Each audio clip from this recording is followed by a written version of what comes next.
Well, hey everybody, Mike Griffith here. Welcome to Friday Night Mike. Here we are, the last non-Friday before a game of the season. Did I say that right? I don't even know. Listen, I'm going with the visor tonight. I'm channeling my inner Kirby Smart here. It's like, gotta think like Kirby Smart if I'm gonna talk Georgia football and if I'm gonna talk Georgia quarterbacks.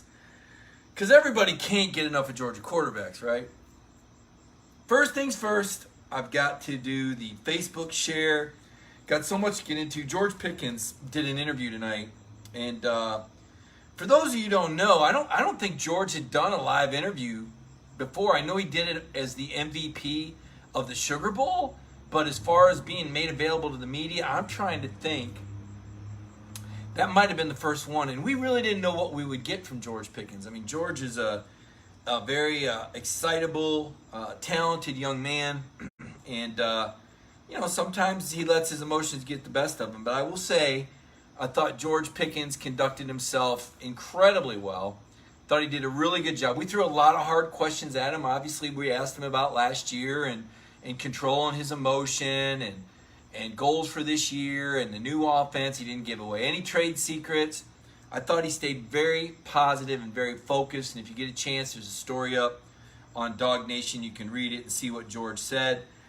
Had a little fun with that, but it was just I was happy for George. I said, you know what, this kid did a good job. He gets it. Look, George Pickens is a smart guy. He's just a very emotional football player. So, with that, gotta get, like I said, let me get those shares in right now. Get the story spread around. Put it on my personal Facebook page. To my all my friends from all the other beats I've covered at different times: Alabama, Michigan State, Auburn, Tennessee. Never know what those folks are going to have to say about my comments tonight. Because as usual, I'm going to shoot straight. Just the best way to do it. I'm looking. Let's see here. More options. Share to a group. That's what I want to do. I want to share this to a group. Let's talking football on a Friday night. Anybody else have issues with this new Facebook? Kind of a pain, to be honest with you. I'm not a big fan of it, but they only let you change it back once in a while. All right, I'm going through all my shares right now, and I will share with you why I told Paul Feinbaum today on the SEC Network that Dwan Mathis should start against Arkansas. Now, it's interesting. Dwan has worked extremely hard. I can't think of a better story. And for those of you that have watched the Friday Night Mike show this whole off season, you guys know that Terrence Mathis, Dwan's father, has been a regular in here. He's such a team guy. He's always talking about encouraging other players. He's always talking about how it's going to take all the quarterbacks to win for Georgia this season. And Terrence gets it, But beyond just the game, and I know we're going to talk about the game, but I just feel like we need to reflect back on Dwan and what he's gone through. From the very beginning. I want you to think about this. Imagine if this was your kid, and your kid has gone through this tumultuous recruiting process. Dwan was on the Michigan State campus being looked at as early as 7th grade. So this guy was a rising star in Michigan that Michigan and Michigan State had their eye on for a long time out of the Detroit metro area. The first place he committed was Iowa State, and it was probably the first major offer that he had. There's a lot of guys believe there's a little bit of a pipeline between Detroit and Iowa State, and maybe at that point Dwan didn't really know just how talented he could become. So he was committed to Iowa State. Then he changed to Michigan State. Of course, Michigan State had won some championships under Mark D'Antonio. Mark was still there. And then came along Ohio State. Now, Ohio State is just head and shoulders above the rest of the Big Ten from a talent perspective. When Ohio State takes the field, they're usually better than the other team at 20 out of 22 positions. When they play Michigan, maybe it's 15 out of 22. But the talent that they have in the state of Ohio, and they have that state to themselves. So, Ohio State is the premium offer in the Midwest, even more so than Notre Dame, I would say. So Dwan was going to be their guy. And you're thinking, if you're Dwan, if you're his family, you visited there, you've got to know players, and you're thinking you're going to Ohio State. And then in the last week or so, you start to hear these rumors that Dwayne Haskins, leaving for the NFL and is talking to Justin Fields. And you're going, wait a minute. I thought I was signing on to be at Ohio State. Now they're recruiting Justin Fields.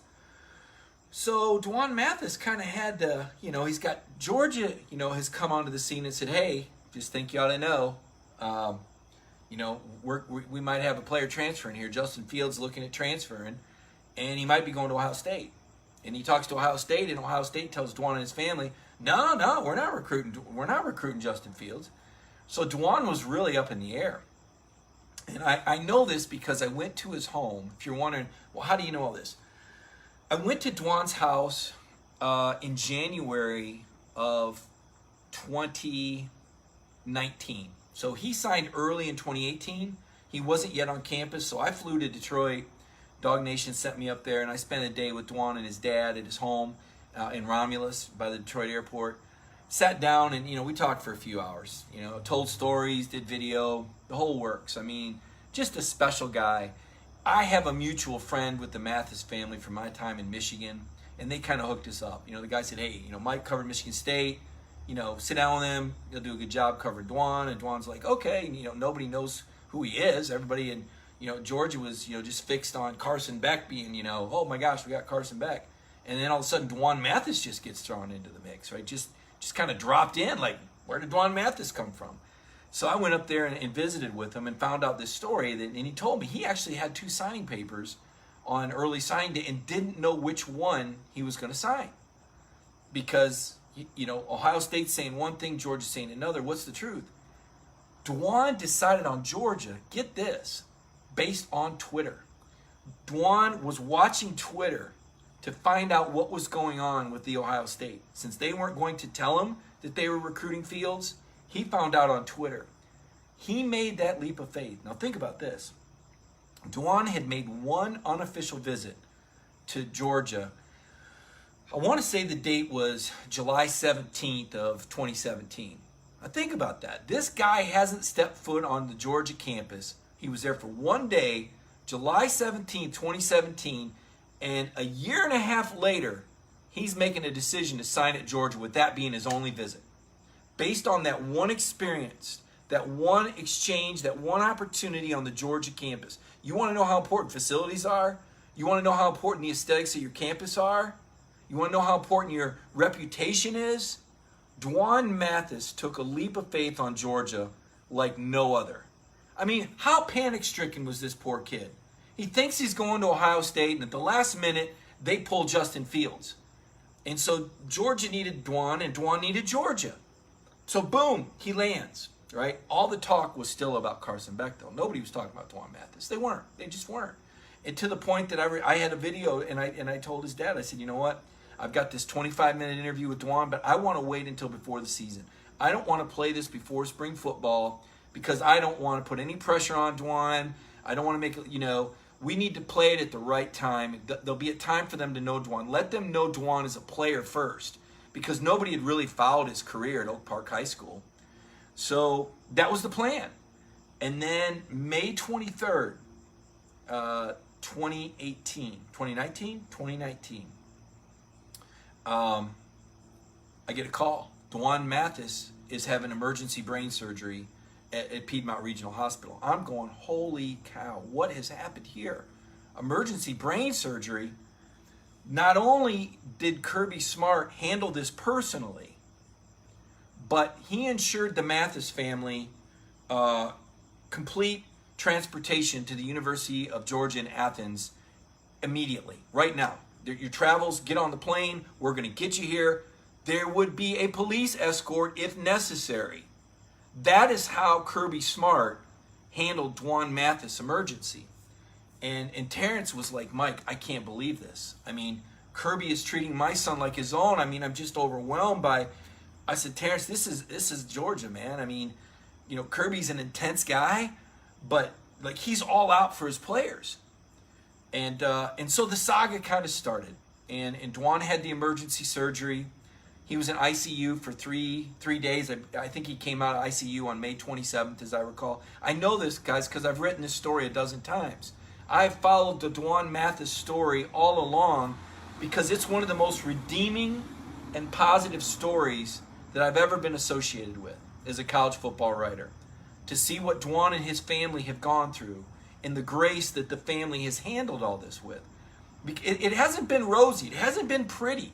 You know, if Dwan starts at Arkansas, which I believe he will, to me that's an incredible ending to the story. But because when Dwan lost all that weight, he had to go through all this rehabilitation, neurological, you know, pushing buttons, you know, getting his eyes and his mind, learning his equilibrium, standing on balls and rubber half shelves, and learning to, you know, lift weights and get his strength back after he'd lost all this weight.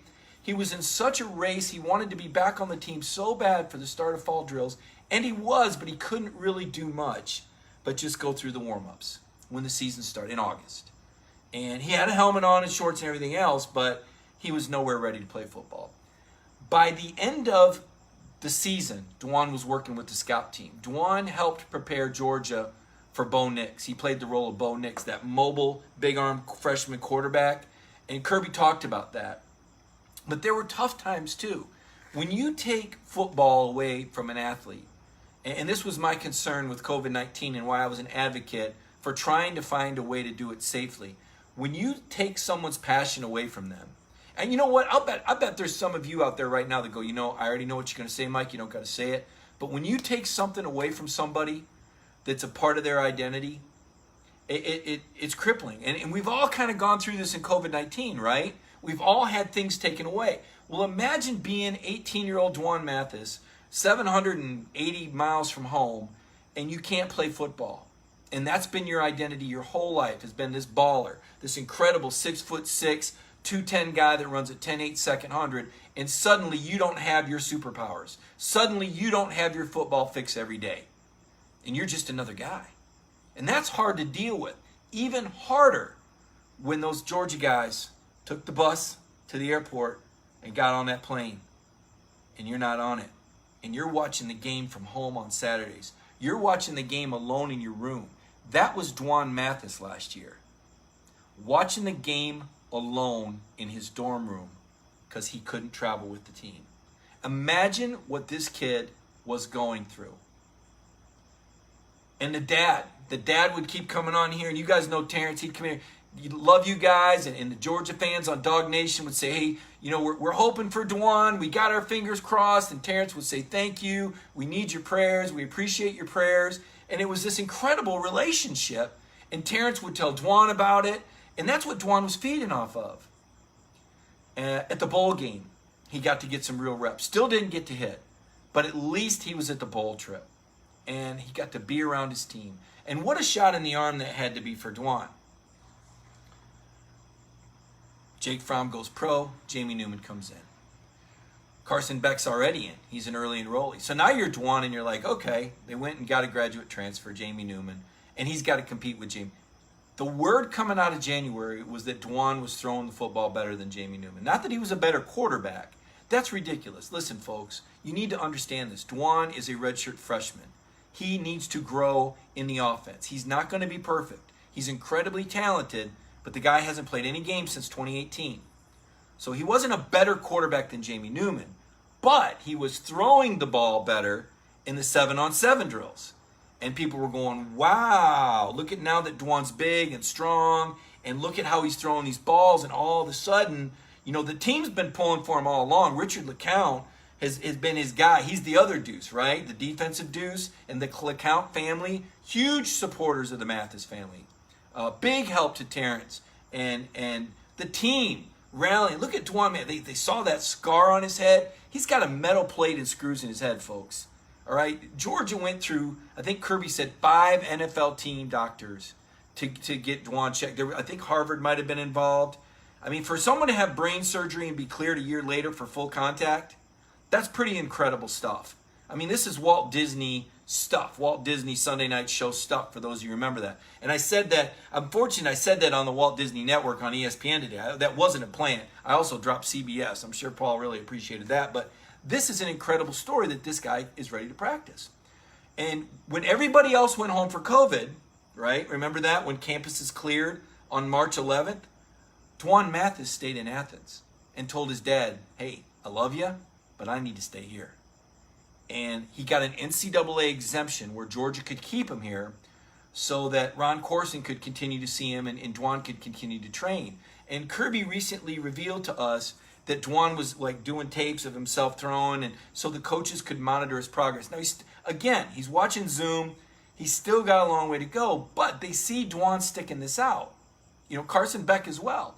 Even after the JT Daniels plane lands in May, which was the red flag that there was something up with Newman, Dwan's sticking it out. He ain't leaving. I mean, JT Daniels is a 5-star with 3 years left of eligibility, and this year doesn't count. Think about that. And JT has tons of experience running a pro-style offense, which is why Todd Monken was hired. But Dwan sticks it out and continues to compete and continues to get better. So in scrimmage 2, Kirby had all the boosters show up. And it was kind of an open practice, as open as it gets. And Dwan got the majority of reps with one. Now Kirby would say, oh, well, that was just a rotation. And maybe that was the case. But Daniels got limited snaps. And that was our clue as media that maybe JT Daniels' knee isn't going to be ready. It sounds iffy. Now, Kirby had said we assume it's going to be ready or we wouldn't be practicing them. Those were his words. But maybe it's not going to be ready. And Kirby's not going to tip his hand whether it is or isn't. We don't know. He doesn't want Arkansas to know because Dwan and JT Daniels are very different style quarterbacks. So we're still thinking, if they're going air raid, it's JT and if the knee's right. But we're not hearing anything. And the last word we heard from Kirby was JT wasn't ready. When you get into game week, you got to know who your quarterback is, and you got to rep to that quarterback. Now, maybe if these quarterbacks were that similar, you could still wait. But in my opinion, you got to go with Dwan Mathis. Because if it's a game-time decision on a kid's knee for Alabama in a championship game, okay, maybe. But if there's a game-time decision on a kid's knee from Arkansas, against Arkansas, there is no decision. There's no decision. Georgia, if you look at their history, Georgia does not push players to come back early from injuries. They don't do it. And that being the case, got to be Dwan Mathis. The motion when Dwan takes the field, when he runs out that tunnel, knowing that he's going to play, I just can't even imagine. And I can just tell you, like I said, as a journalist, as somebody that met Dwan in person, that's followed his story, that's written his story, that knows his father and knows that family and knows what they've been through. Man, this is a great college football story. I don't care what the final score is. I don't care how many passes Dwan Mathis completes. I just want to see that guy on the field. Everybody does. The whole team does. Kirby said, well, you can't root for one. I root for all my guys. Listen, he's rooting for Dwan Mathis. JT Daniels, he's rooting for Dwan Mathis. There is not going to be a dry eye in that place, on that Georgia sideline, when that kid that had brain surgery on May 23rd had his skull cut open and his brain operated on is on a football field 16 months later at the highest level for the University of Georgia. What an unbelievable Georgia story. Throw the score out, throw the stats out. Focus on the kid. Be proud if you're a Georgia fan of how Kirby Smart handled this. Be proud of Dwan Mathis for sticking it out. And there were tough times. We've written the story. Dwan was ready to come home before the Missouri game, and Terrence said, no, son, you need to stay. These people love you. And he did. He did. Right? Everybody remember that? So it's been an incredible story. And this is the kind of year where I feel like there's going to be a lot of incredible stories for Georgia. I mean, the jerseys, right? The jerseys. The red and the white throwback uniforms. They go back to 1980. Hell, let the rivals make jokes about 1980. Enjoy this. Remember, it's back to Herschel Walker. I'm going to have a story this week. I've talked to Mark Richt, Jim Donnan, Ray Goff, and I got a comment from Coach Dooley, and I'm going to have a story for Dog Nation this weekend about what the former coaches say about these uniforms. It's kind of fun. Mark Richt loved it. You guys know Coach Richt. He loved the uniforms. He loves these jerseys. He's so excited for Georgia. I'm anxious to tell you that story. The black jerseys, I know some people are, the spiky collar, golf. Buy one for your kid. It's fun. It's good stuff, man. One game, 2 games maybe, Auburn and whoever. Who's going to be the other game? I don't know. One game for the white and red, Arkansas only, because they wore, Herschel wore the white red pants in the 19 opener against Tennessee. And you're just saying, you know what? This is setting up to be a poetic season when you think about it. When you think about all the storylines, it's Dwan Mathis right now in his story of success. At some point, it'll probably be JT Daniels in his story of success, could go anywhere in the country. JT could have gone anywhere. He picks Georgia because of Kirby Smart and Todd Monken. Even though Newman's here. Is that confidence? I think it is. How about Carson Beck?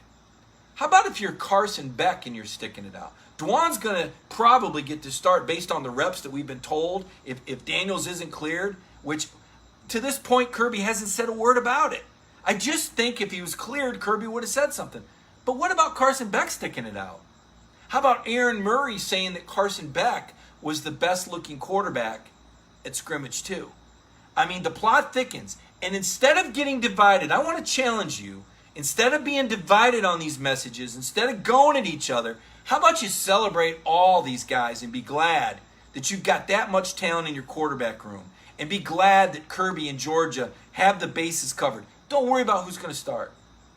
Don't, pull for the team.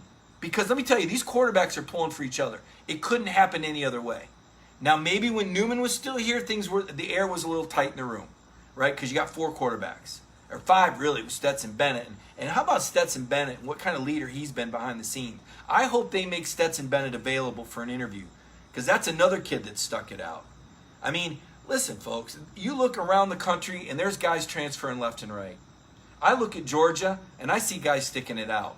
And that tells me something about the level of buy-in and the quality of program that Kirby Smart's got going, right?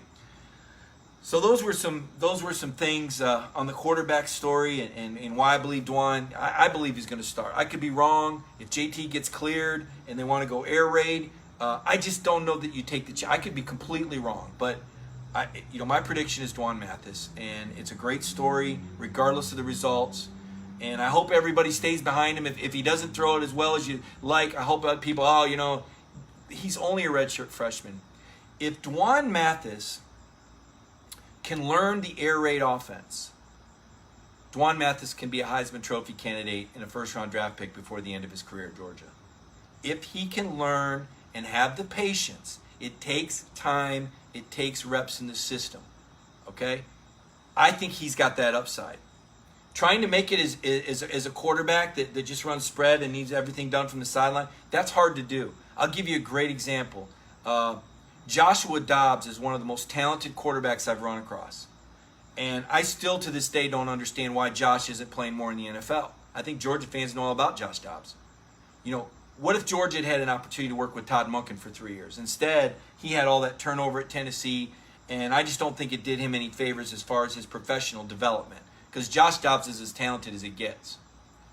And he's hanging on practice squads. And I want to see Dwan Mathis get drafted and make the 53-man squad.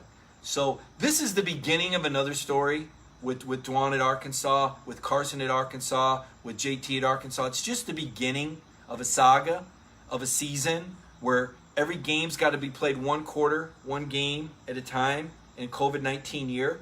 It's a game of survival. If you're Georgia, you just got to survive. I know people, you want offense. You want to... Listen, just win. Just win from week to week to week. What do they say? How do you eat an elephant? Does anybody know the answer to that? How do you eat an elephant? One bite at a time. Okay? For Georgia to win the national championship, it's going to be one game at a time. One quarterback decision at a time. One running back starting decision at a time. This is going to be a process. And Kirby has been very methodical to this point at all the positions at developing these guys. Everybody stays informed. Everybody's in the huddle. They know what's going on. Fans don't. It kind of puts everybody on edge, right? Oh my gosh, what's going to happen? Relax. Enjoy the process. It's a process. And it starts with Arkansas with some cool uniforms and one of the most amazing stories of a comeback from an injury that I've ever been around. And there were times Dwan got frustrated. I remember I heard that in a bowl practice, before they left Athens, that Dwan lowered his helmet into somebody because he wanted contact. And they said, whoa, man, you can't do that yet. Dwan Mathis can't wait to play. To me, the biggest challenge for Dwan is going to be controlling his emotion. It's going to be fun to watch. It's going to be a good time. So tonight, George Pickens was, again, the guest. You know, the thing I liked that Pickens said tonight that showed me some maturity was, we'd asked him a couple times about Jermaine Burton, and he talked about how talented Jermaine is, and I think everybody knows that Jermaine Burton is that freshman receiver that we're all expecting to have a really big season. And George said, you know, you guys have asked me about Jermaine. I got to tell you about Marcus Rosemead. I got to tell you about Justin Robinson. You know, that is a guy looking out for his teammates. And, you know, nobody prompted him. Remember, this was his first interview. This kid's only 18, 19 years old. And he's standing in front of a camera going out to however many people. That's got to be a little unnerving. And he's thinking about his buddies. I said, you know what? Way to go, George Pickens. If George can put the team first and recognize his importance to the team, I think that's going to enable him to keep those emotions in check. I think that's going to be hugely important. I want to switch over to defense. Nolan Smith had an impressive presentation. Jordan Davis. People talk about havoc. And I want to explain something, because havoc isn't just sacks. A sack is, if you force a third incomplete pass on third down, I mean, everybody wants to see the sack and the quarterback go down, but havoc is affecting the play. Havoc is tipping the ball. Havoc is making the quarterback scramble around and throw off balance so he's incomplete. Havoc is a quarterback knockdown that might get in the quarterback's head. Havoc is fumbles caused, interceptions. I think too many people confuse havoc with just simply turnovers and sacks, and it's more to it. It's disrupting the offense. Listen, Georgia had havoc last year. All right. Now they want to finish the play. They do want more sacks. They do want more turnovers. But to suggest that they didn't have havoc last year is to not understand football. Another thing that happened last year that I don't think people understand. If you blitz and you get sacks and you take chances, typically you're going to be risking a big play on the back end. If you blitz an extra linebacker, that means somebody's going to be open. And you're gambling that extra player that you're bringing can get to the quarterback before the quarterback can find that open man. It's a gamble.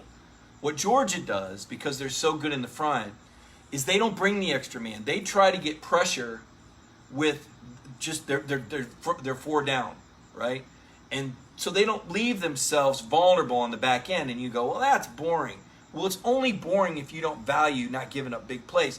The quickest and easiest way for a team to get beat is giving up big plays. Giving up the big play. South Carolina last year gave up a big play, more than 40, 50 yards. Do you realize that Georgia somehow led the nation in run defense, which means everybody playing in those gaps, you know, the gap, the space between the center and the guard when they line up, that's the gap, right? So there's a defensive player that's responsible saying nobody's running through that gap. Every defensive player has a gap, and what you do is you build a wall. And if you successfully fill those gaps, there's nowhere for the running back to run. So, for Georgia to lead the nation in run defense and not give up any plays longer than 40 yards the last 6 games of the regular season, let me tell you, that is some serious assignment responsibility. Remember Florida, how they gave up that pass to Cager, broken assignment. Didn't see that at Florida.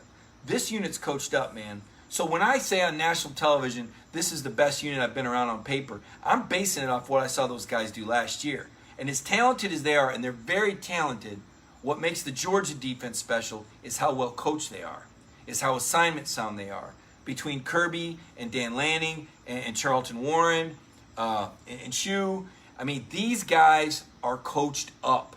And there's competition at every position, so much so that Georgia can go 2 or 3 deep, and they can go on at each position, and they can go 8 or 9 deep on the defensive line. You're not going to wear them down. They've got the talent to go deep with you. Devontae Wyatt, we haven't even talked about him.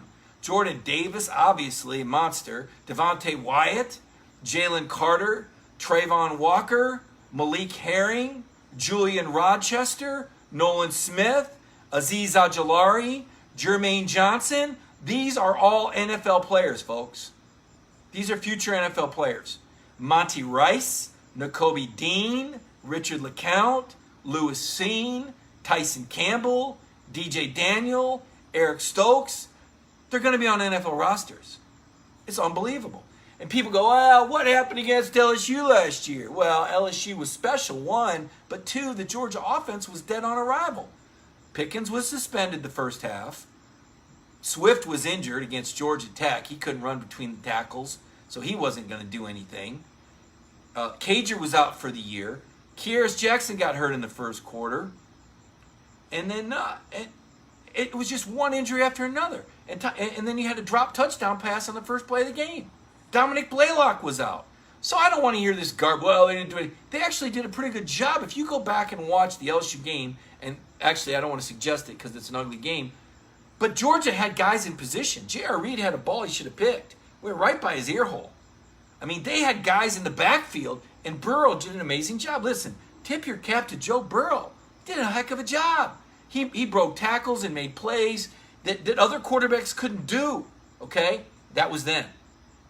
There's not going to be Joe Burrow running out the tunnel anywhere. So those LSU fans better talk trash while they can, because they're going to be in for hurting this season with all the players that they've left and the issues that they've got. And listen, I don't root bad against anybody, but LSU fans have been kind of salty, I think, in this offseason, and they should be thankful and appreciative of their season. But you win with class, right? You got to know how to win with class. I think Georgia fans do a pretty good job of that. You'd like to see more programs do that. But LSU, maybe, they were so overdue. They were so hungry. They're probably tired. Even though they win the national title, we're still always talking about Alabama, right, and Auburn. It's almost like they can't get out of the shadow of Alabama and Auburn in the West there. They lost Nick Saban, and they're never going to get him back, right? So, yeah, this defense, it's real. It's unbelievable. And the only thing that's the most important thing, regardless of who's at quarterback, is that they don't turn the ball over. The only way somebody is going to score more, I'm going to go on the record with this prediction right now.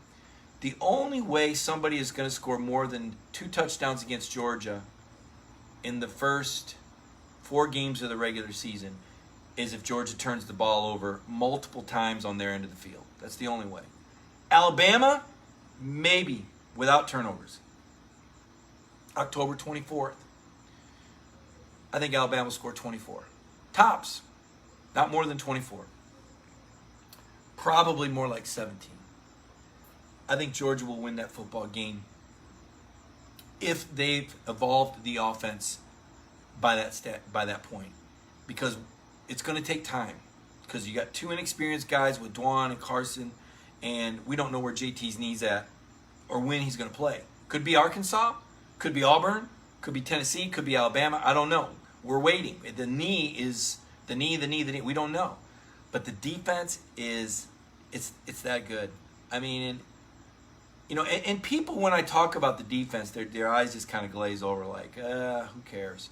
Yeah, you got a good defense. No. You've got a great defense. You've got a magical defense. You've got a special defense. These guys are like the Avengers over there. They've all got superpowers. Nobody wants to talk about the defense. So they're going to go, yeah, we got a good defense.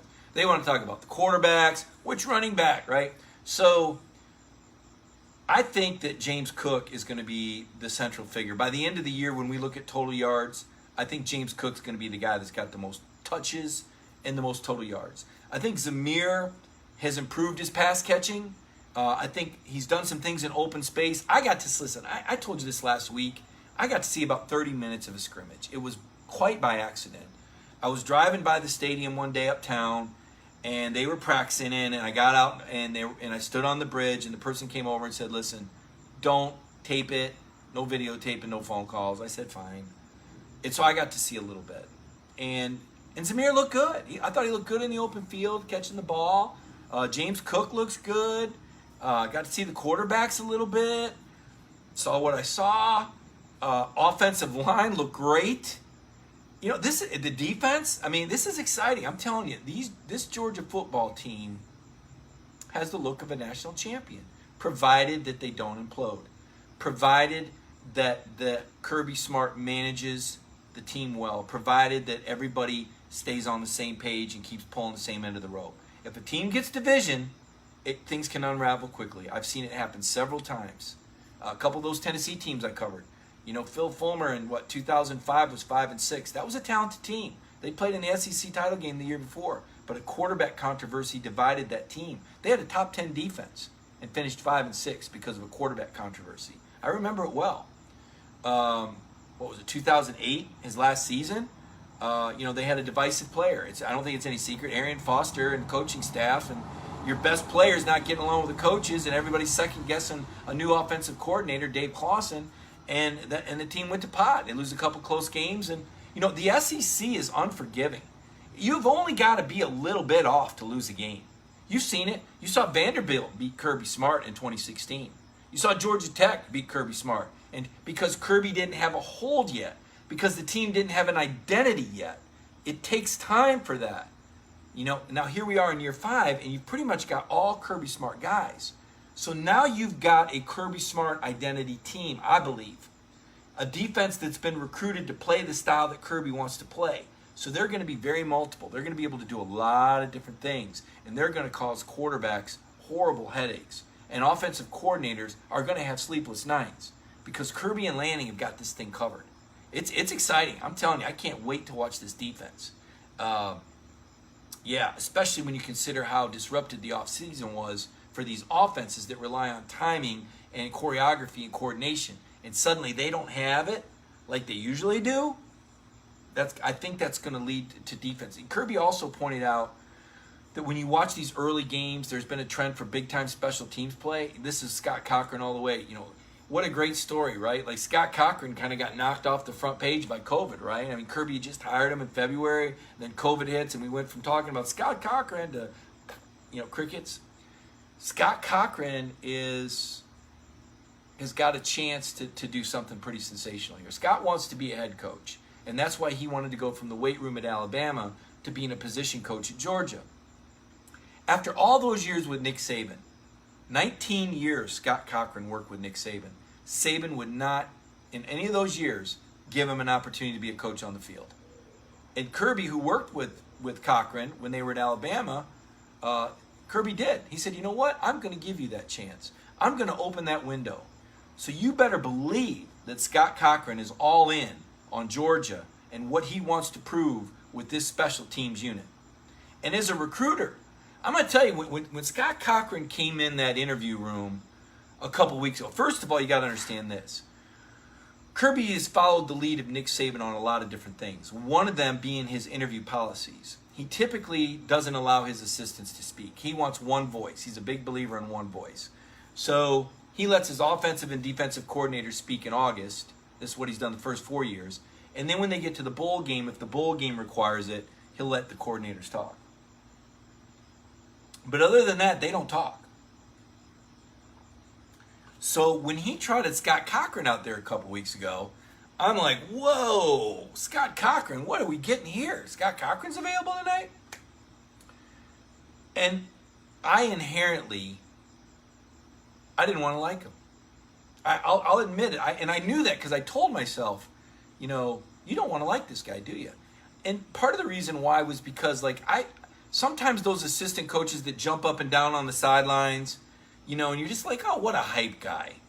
What a hype guy. All this guy does is hype. He just cheerleads, right?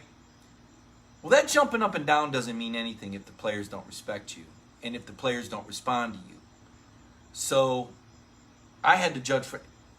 I was won over by Scott Cochran. I don't think I'm an easy person to win over. I was won over by this guy in 5 minutes. I understood. Suddenly, I understood why Tua Tagovailoa said that Scott Cochran was like the backbone to that team. Tua said that at the Combine. Connor Riley and I were at the NFL Combine this year, and we asked Tua about Scott Cochran. He said, oh, yeah, he's the backbone of that organization. Hello? Did Tua just say that? Yes, he did. You're going, oh, come on. Maybe he's just tight with him. No, Scott Cochran, he's electric. He's important. And Kirby Smart, credit to Kirby Smart for saying, it's typically my policy to not let these assistants talk, but I got Scott Cochran. I'm going to turn Scott Cochran loose on the world. And Scott came in there, and if you haven't read that story and seen that video, you have got to see it. You will love Scott Cochran, and you will see why it stinks for Georgia that they can't get out and recruit, because Scott Cochran is a guy that's going to go into living rooms and turn it on. And it's just who he is. Like, you can't fake Scott Cochran. I'm excited to see the guy. I never thought I'd say I'm excited to watch special teams. But with Scott Cochran, I'm excited to watch special teams. I want to see what this cat does, because I think Kirby, I think this is another pivotal get. I think I said this before earlier in the offseason, and maybe some of you can relate to me when I say this. When I walked out of Mercedes-Benz Stadium after LSU beat Georgia, and Sam Pittman, had that happened yet? No, that hadn't happened yet, had it? Didn't Sam Pittman had it happen Monday.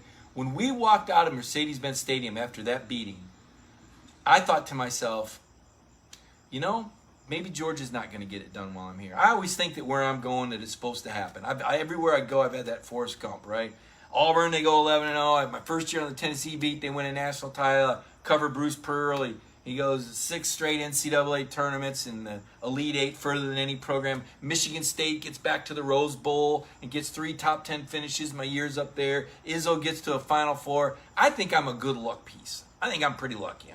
I show up and good things happen. I've got myself convinced of that, right? But I walked out of that game and I thought, boy, I just don't know. The way LSU handled them, I thought, this is really... And then Monday, then Sam Pittman. You're going, well, now they've lost Uncle Sam. Everybody loves Sam Pittman. You can't replace a guy like Sam Pittman. Boy, this looks bad. 2 days later, though, there's Matt Luke, and I go, oh, okay. Matt Luke. Yeah, now Matt Luke is a guy that's been around the block here. Matt Luke played the same time Kirby did. Matt was at Ole Miss. These are two guys that can see eye to eye. Matt Luke is a David Cutcliffe protege. David Cutcliffe is a very good coach, a very good technician. That's why Matt was a good coach at Ole Miss. He didn't get a chance to finish that out, unfortunately. But Matt Luke's going to be a head coach again in the SEC. You can just count on it. Now, he's got a 2-year extension here, but he gets an out if he goes to another SEC school. But you've got a future SEC coach here, Matt Luke. He'll be back on the sideline. Good hire. So you go, okay, Kirby plugged the gap. Then they win the Sugar Bowl. Or actually, then we find out there's going to be like 12 guys missing for the Sugar Bowl. And you're going, oh, my gosh. This program is coming apart. Then they win the Sugar Bowl, and you're going, oh, boy, they showed some guts. Then Jake Fromm says he's going pro. I can't believe Jake Fromm's going pro. This guy, Jake, you're going pro?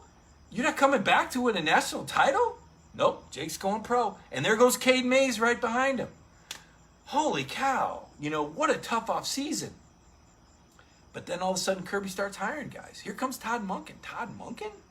Like the guy that oversaw the leading passing offense in the NFL in 2018 in Tampa Bay is coming to Georgia? Like, really? Kirby's really going to hire this NFL guru? Yeah, he hired him. And you're going, wow, this is big. This is a big hire. And then the Scott Cochran hire. And then Jamie Newman transfers in. And Jamie brought some optimism, I think, when a lot of Georgia fans needed it. Probably helped him fill out the class. Good recruiting class. Listen, Kirby, despite COVID-19, as a head coach, has had a remarkable offseason. He's done an incredible job. And listen, I know there's people out there going, look, we don't care. We just want to see him win. I get it. But it's my job, as I follow this on a daily basis for my profession, I'm just telling you how impressed I am. And I've been around, as I said, a lot of programs and followed a lot of teams. And the offseason that Kirby Smart and Georgia have had amid this adversity is remarkable to me. Right down to Greg McGarity, the AD, when we talk about, how much money it was going to cost in television revenue that was potentially lost, which I think the TV revenue will work itself out, but you're still losing you're losing $55 million. Georgia's going to be down $55 million on their budget because of the lack of the people that buy the seat licenses and the people that buy the tickets. You're losing $55 million. But Georgia and Greg McGarity, they got this $100 million plus reserve fund. So while other schools around the SEC and around the country, you've seen it, they're cutting programs, they're laying people off, they're furloughing people. Georgia's not had to do that. They don't have to cut corners. The kids that come here are still going to have the best coaches, the best opportunities. Nobody's having to take any shortcuts. Now, the one thing that has happened is the COVID-19 spike, and that's been unfortunate, and it's kept me quarantined. And I don't like being quarantined. I need to be around people, and that's what I miss about my job, is interacting and seeing these players in person, these coaches in person. That hurts me. We talked earlier in the show, if you were watching, about having something important taken away from you. That's been taken away from me. You guys know I'm a people person, right? And that's why I do this Friday Night Mike thing. We interact. I interact with you. You interact with me. I read all your comments. I try to answer all your questions. And this has really propelled me through the summer. Friday Night Mike, and then Monday. By the way, Monday, AJC columnist Mark Bradley will join me, and I will have someone on from Arkansas as well to talk about the Razorbacks on Monday nights, Ingles on the Beat. So you're going to want to check that out. But so I wanted to share those stories with you tonight. I wanted to give you an idea how the offense will look. I know. I think with Dwan out there, you're going to see a lot of read option. I think Dwan can run some elements of this offense right now. But again, baby steps, give him time. It's going to take time to get the whole playbook. There's a lot of responsibilities. But what he's going to do, I think he can do well. And it's just a start. It's just a beginning. You got good running backs. You got great receivers. So, there's a lot of playmakers out there to help Dwan Mathis. A good offensive line. If it's JT Daniels, then you'll see more spread. You'll see the ball thrown around more. There'll be a higher pass-to-run ratio because of JT's experience. And Carson Beck's kind of a wild card. But I would say I would lean more towards read option with the younger, inexperienced guys. So we'll have to see whether or not JT gets cleared or not. But again, even if he was cleared at this late hour, I just don't know if you push it if you're Kirby Smart. So I'm saying Dwan Mathis should. That's my opinion. It's my opinion. I'm going to take a look at some of your questions. It's been a great show. I really enjoy y'all joining me tonight. Thank you for sharing this on your timelines and with your friends. It means a lot when I look at the numbers at the end of the night. Folks, we had 90,000 people watch this show 2 weeks ago. 90,000 people just with us talking football. People jumping in the comments section with you, going back and forth, y'all having some fun, me making my comments, maybe some people clicking by going, who's this guy sitting on a front porch? And why is he wearing a Senior Bowl hat? Because it went with the shirt. And I'm kind of tired of wearing just the Nike hats all the time. I got to kind of come up, I'm feeling some pressure here to come up with a new, when you got 90,000 people that watch, you feel some pressure to change your outfit. So, and I got to be careful. I know I can't wear orange because y'all will freak out. Oh, look at, there it is. He covered Tennessee. I knew he'd wear orange one of these days. Well, one of these days I probably will, but it's not time yet. I wear my red, I wear my blue, whatever, white. So let's look at your questions. What do you got for me, folks? Let me get my eyes adjusted to my screen here. I've been staring into this light. I gotta have the lighting. Shoot, where is it? Where's the comments, man? What are we doing here? What am I doing here? Here we go. Okay. Sam Hazeltine. He is predicting Georgia will win. Sam, you're going out on a limb there. Got to get Mike a beverage sponsor. Look, all the tennis. I shouldn't have even said to. How about, I'll say this. Let's talk about Cade Mays for a second. Not Cade Mays, but let's talk about what Tennessee's doing, trying to do to get Cade Mays eligible.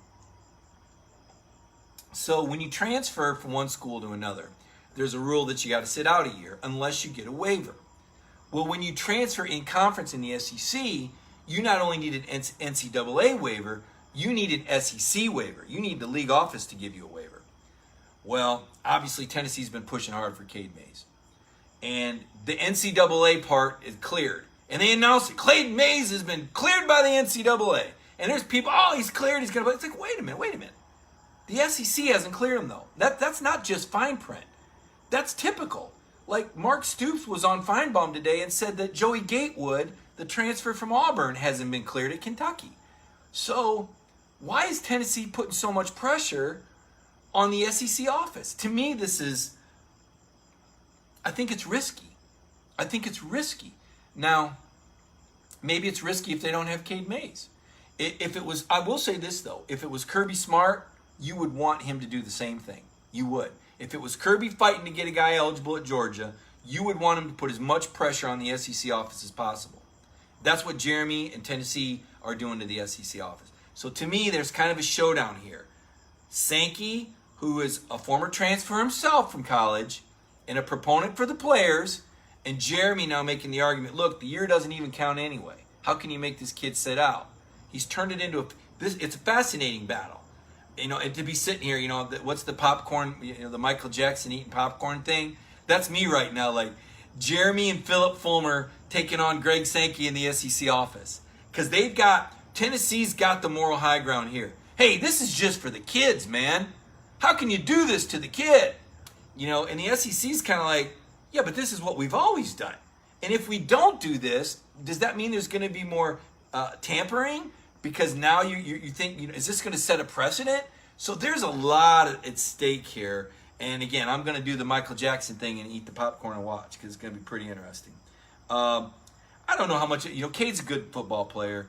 I don't know how much of a difference he would make for Tennessee. I don't think he would mean the difference of beating Georgia, though. So let's take a look here. What do we got here? Questions. Yeah, come on now. Don't, the math is for Heisman. I love the support, but don't put pressure on Dwan. This is the guy's first start. Don't put too much pressure on this guy. Sometimes fan bases do that. That can be counterproductive. And as a beat guy, I've seen that too. When a kid feels so much pressure, and then when he doesn't measure up to the hype, then you got to deal with that. And so you don't want to set that up. Just let it be. Just watch and enjoy it. Just watch and enjoy this incredible story play out before your eyes. If it's Dwan or if it's JT. If it's JT, that's going to be a great story. Just don't know. Everybody's making it very clear that I can't wear orange. Okay, I've got that. You guys have got me convinced there will not be any orange on Friday Night Mike. So I'm banned. Mike Little wants to know, how is the kicking game looking? I'm glad you asked because Kirby Smart was asked about that. And you got a very good punter in Jake Camarda. Jake has come a long way from his freshman year. I know he had a little rough spot there against Notre Dame. But after interviewing Jake a few times, I can just tell you that this kid's got the right mentality for it. He's built for it. He's built mentally tough. So I'm not worried about Jake Camarda. I think he could be the best punter in the SEC this year. I think he was the second best last year. So Jared Zirkle and a kid by the name of Jack Podlesny, who's from St. Simon's Island, a walk-on. These guys are battling it out right now, Kirby says. Zirkle's got a strong leg. He calls him Pod. Pod gets more hang time. They're kind of different kind of kickers. The good news is you got two really good kickers, and one of them's going to win. And oh, by the way, let's hope Rodrigo Blankenship gets it together this weekend because the Colts brought somebody onto the practice squad, and Rodrigo needs a really good performance this weekend. He missed a 30-yard field goal in his opener for the Colts, and the Colts did not hesitate to bring in another NFL kicker into their camp. I think his name is Mike Gay. I think he played for Tampa Bay. So keep an eye on Rodrigo Blankenship in the NFL. See if Rod can hold that job. It's going to be very important that he has a good game for Indianapolis this weekend. I know all the Georgia fans are behind Rodrigo Blankenship. And so am I because he's on my fantasy football team, okay? Good to see Nick Chubb have a big night last night. We do the Dogs in the NFL feature now. Found out with some intel on DeAndre Swift, he's been dealing with a hip injury. I bet he's been dealing with some bad dreams too. That drop that DeAndre had in the end zone was brutal. Would have won the game for the Lions. The Detroit media is all over DeAndre. It's going to be very important that DeAndre responds with a good game this week. That's a tough football town, man. I grew up in Michigan, and I never I never rooted for the Lions. I never rooted against them. I didn't dislike them, but I didn't like them. It was like, I'm going to root for the Denver Broncos over here because when I put the 25 cents in the machine and turned the handle, that was the helmet that came out when I was little. And so that became my team. Thank goodness it was a Broncos helmet and not another team's helmet. What other questions do we got here? I hope I answered that question. Chilling on a Friday night, talking Georgia football. No other place that we would rather be. Is that true? Maybe maybe St. Thomas. Miami, not so much. Weather's supposed to cool off tomorrow. All you runners and walkers and outside exercisers. That's going to be nice. Good. Look at Terrence Mathis. Look at Dwan's dad on here. Man, how can you not love his family? He's pulling for DeAndre Swift. His kid, it could be on the brink. One way or another, his kid's going to suit up. And all Terrence can do is get on here and support DeAndre Swift. I mean, I think Terrence might have worked. I think he might have told me that he might have done some security for the Lions without saying too much about his personal life. I think he might have worked some security for the Detroit Lions. So I know Terrence is pulling for DeAndre Swift. But I just think it's funny here. We've had this whole show, and we're talking about all this stuff. And one of the things that Terrence is going to talk about is pulling for DeAndre Swift. He knows what a tough town it is, Terrence. You know what I'm saying, man. Detroit is a tough town. You get behind the 8-ball in Detroit in sports, oh, man. Ryan Bowers, Darnell Washington report. Okay, needs to play better. Needs to get tougher.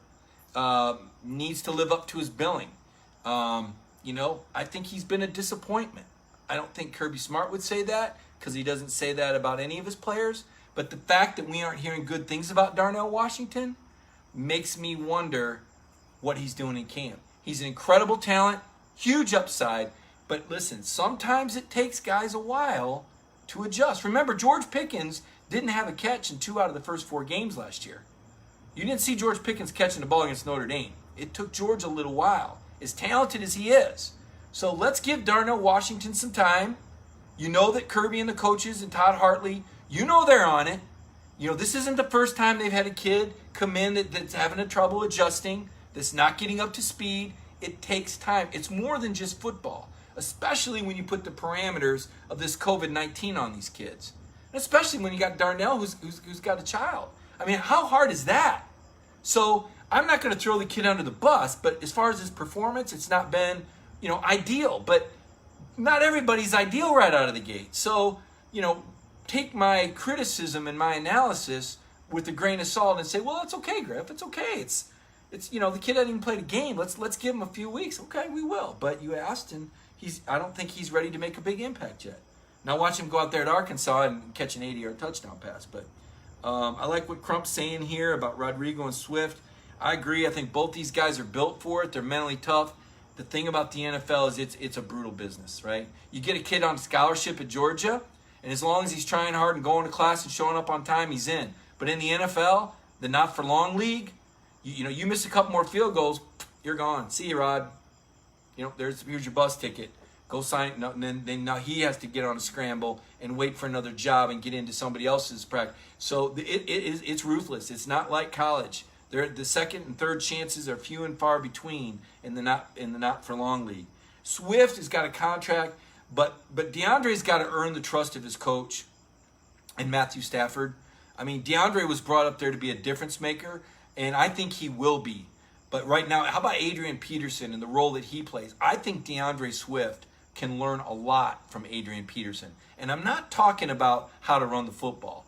I'm talking about in whether Adrian Peterson has had his off-field issues, right? We're all aware of them.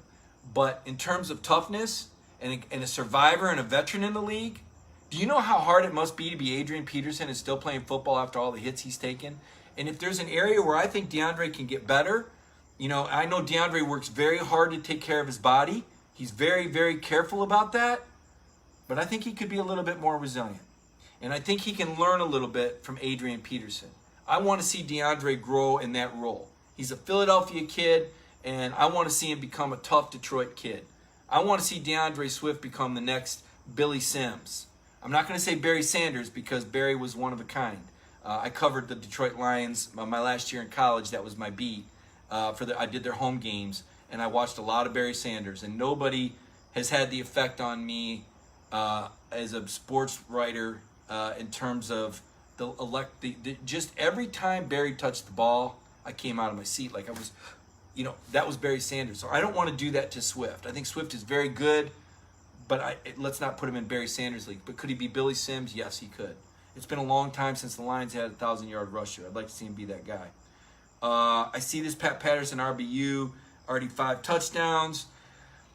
I've got Chubb on my fantasy team. I was glad to see him bounce back with a couple of touchdowns last night. He did get stoned 3 times inside the 3-yard line on one series. That surprised me. Kind of made me wonder a little bit about the Browns line. Gurley, I'm just not sold. Listen, Gurley here, beast. Gurley, early LA, best running back in the league.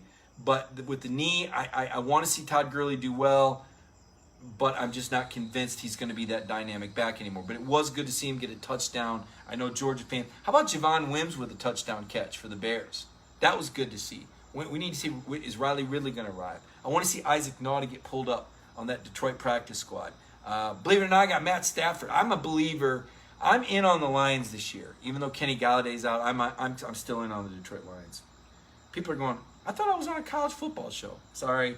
We got talking Georgia football. Who wants an injury report? Maurice Farmer. Well, you know Dominic Blaylock and Keely Ringo are out for the year, right? And we talked a lot about JT Daniels with the mystery. We just don't know. We just don't know. The last report we got was last Saturday, and Kirby said that he wasn't ready. To me, that means if he's not ready, then you can't be getting him ready. You know, if you don't know that he's going to be ready, then you got to have somebody else ready. And I did have a source tell me that Dwan had a good week of practice, and that's all I needed to hear. Because you're not going to take a chance with JT Daniels at Arkansas. I don't think if it's close. Now, maybe he got cleared 3 days ago, and Kirby's keeping it behind the wall. I don't know. He does a good job with that. Injury-wise, otherwise, I've heard Kendall Milton's back practicing. I think he overcame that hamstring. Trying to think. Kirby said on Tuesday that he didn't anticipate anybody being out. So I'm sure there's some bumps and bruises like there is every fall, but I don't know of any other injuries other than what we've talked about tonight here. Trey McKitty, that's a good one. You're right. I think, McKitty had arthroscopic knee surgery after scrimmage 2, which would have been, okay, let me see. Scrimmage 3 was last Saturday, which was 6 days ago. So 13 days ago, he had an injury. So he had arthroscopic surgery 12 days ago. Arthroscopic knee surgery, typically a 3 to 5 week recovery window. And then you wonder, it takes a little while for Trey to get up to speed. My feeling is maybe, if it's 3 weeks, I don't think you play him at Arkansas. I don't even know if you traveled, because you only get to travel 70 guys. So travel guys that are going to play, in my book. But I think Auburn maybe you see that. I'm just strictly guessing. I haven't been told any of this, but based on the recovery, I'd say Auburn, and what you hope for is that you got Trey McKitty ready to rock and roll against Alabama, because I think you're going to need him. Let's see what else we got here, guys. What other questions? Who's the most accurate thrower in the room? Based on what I saw, it's JT Daniels and Carson Beck and Dwan. Very close. But Daniels has got the quickest release, and but Dwan's got the strongest arm. And Carson's just kind of an all-around guy. So, but again, who knows on game day in Arkansas what's going to happen? I mean, Dwan might be dialed in. I mean, playing in front of all those people at that scrimmage obviously gave Dwan the confidence that he needed to have this great week of practice. It was probably another one of those masterful, Kirby Smart deals, where he says, you know what, let's put him out there with the first team in front of these people that are at the stadium, this McGill Society, who deserve to be there, by the way. They've raised like $150 million in 5 years? Yeah, let him in the scrimmages, Kirby, for crying out loud. $150 million in 5 years? That's why you got that $81 million football building going up. Somebody said big years from Landers. You know what?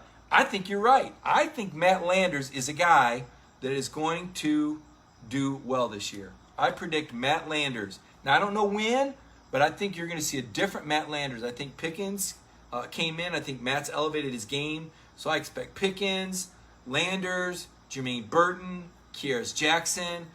Heard good things about Justin Robinson, Marcus Roseme. Got to get Demetrius Robertson going. D-Rob. D-Rob is the one I'm watching right now. Got to see if Demetrius Robertson can get his groove back. This is his senior year, his option year. Although it doesn't count, right? This year doesn't count, so actually it's sort of his senior year. I guarantee you he's ready to get to the NFL, but he's going to need a good year to do that. Zach Dempsey, we need to use the tight ends more. Zach, come on, man. You can't say that. You don't even know what the game plan is. And it's predicated on having a tight end worth using. You don't just throw to the tight end because he's a tight end. If you got Jason Witten, then heck yeah, you throw to him more. But if you don't have a dynamic tight end, you don't go, okay, guys, this game, we got to go to the tight end more.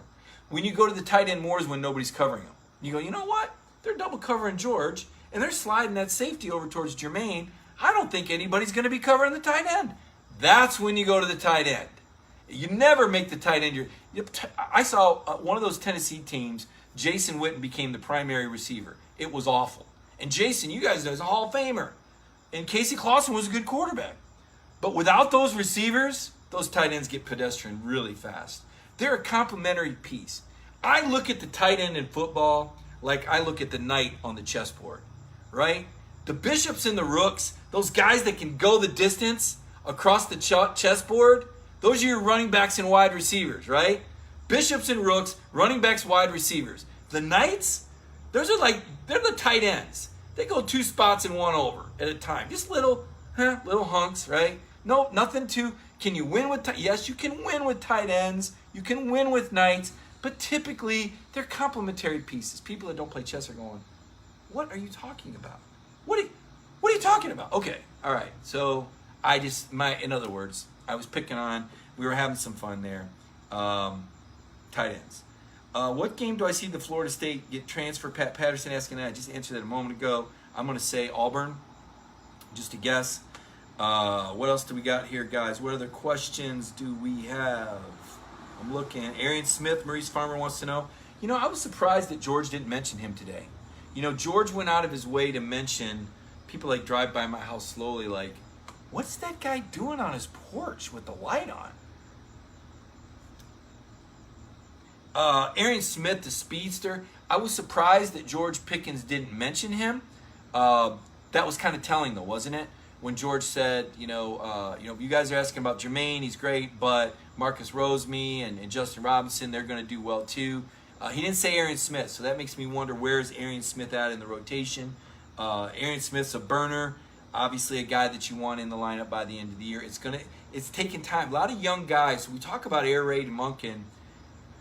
How quickly can they be ready for the air raid? Forget the quarterback part of the equation. How fast are the receivers and the linemen going to be ready for this? Because there's a lot of moving parts when you get into that pro-style offense. So this is definitely one to keep an eye on. This is a very...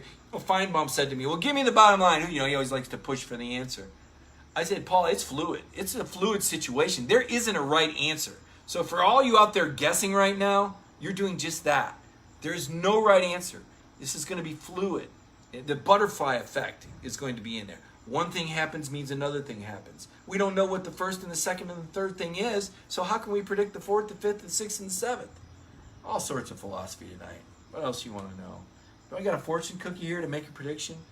Kenny McIntosh making some noise. Pat, I think so eventually.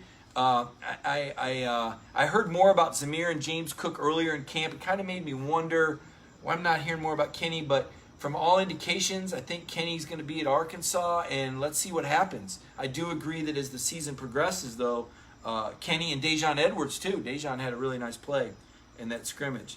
Here's a prediction. Oh, boy. Oh, look at this. Terrence is saying this is his last. Oh, my goodness. Look at this. Terrence, don't say that, Terrence. We want you back, man. We want you back, Terrence. We'll see if he comes back. Well, we hope that Terrence will come back. We appreciate Terrence on this show. It's been a lot of fun. This off season is wonderful. All these comments are coming in here. Can you imagine, though, the pressure and just the overwhelming sense of, I know how many times Terrence has told me how humbled he is by the Georgia fan base, but now he's got to get locked in, right? He's got to get locked in on his son and focused, and we all understand that. So we'll see what happens. Do I think Carson sees the field in Arkansas? Yeah, probably. I think Kirby's going to want to play everybody that he can. I think that you want to get as much experience as you can in that football game. I'm presuming that Georgia is going to have a sizable lead at that point where you could take a Dwan or a JT out and put Carson in. Listen, if anybody understands the importance of a second-team quarterback, it's Kirby Smart and Georgia fans, right? Haven't seen what Alabama did to Georgia. Look, we don't need to recover it. We don't need to go over that again. What else we got here? Everybody be nice. Everybody be nice. And Pat Patterson is right about that. The Sugar Bowl was a big vote of confidence. You know, that said a lot about this program, the way Kirby was able to rally those guys after all the difficulty. And I think that buy-in has continued into this offseason, and I think that's why you have this effect of everybody picking everybody up. I think the parents, it trickles down from guys like Terrence Mathis, the LeCount family. I know they've been very important. When you've got parents like that, I think that promotes goodwill and teamwork inside the team. Yes, it's a competitive situation, but at this stage of the game, these kids are here for a reason at Georgia. They're all winners. They're all champions in their own right, and they know how to handle themselves on a team, or they wouldn't be here, because that's what Kirby does. So, you know, I'm going to put a wrap on this. This has been such a fun show tonight. We've gone a little bit longer than I anticipated, but there's been a lot of questions. There's been a lot of comments. There's certainly a lot of excitement for this Georgia football team. However the quarterback situation shakes out, you guys know my stance on it. I'm a believer that Dwan should start. JT Daniels got to get the knee right. I wouldn't take any chances. That's up to Kirby and the doctors. And I think Carson Beck is a good alternative. So, you just hope everybody stays safe and has a good game out there for Georgia and just gets a win. I wouldn't worry about the particulars of it. I wouldn't worry about how it looks. I think this is a survive and advanced season. The stats, throw the stats out the window. You're not going to lead the nation in any statistics because you're playing SEC games only. And your league is better than the ACC and the Big 12. It's not going to be as lopsided. So statistically, Georgia's not going to blow you away. The numbers that we're going to focus on at Dog Nation is where they rank in the SEC. Those are all relative numbers. So just some insight for you there and some thoughts. And, man, let's put a wrap. Let's say goodnight. I want everybody to continue to put your mask and distance. And seriously, be good with that. Take care of yourselves. Stay safe. Make measured decisions. Enjoy football. Don't let it stress you out. Make sure it's a positive. When you catch yourself getting ticked off, remind yourself that you're watching this for enjoyment, pleasure. It'd be like if you went to the movie and you started getting mad. Now sometimes we go to the movie and you go, this is just a really bad movie. I don't think you're going to have that problem with Georgia. I think you're going to go, this is just a bad team. So just try to relax and enjoy the process. And I'm going to get up and I'm going to get out of here now. Everybody have a great weekend.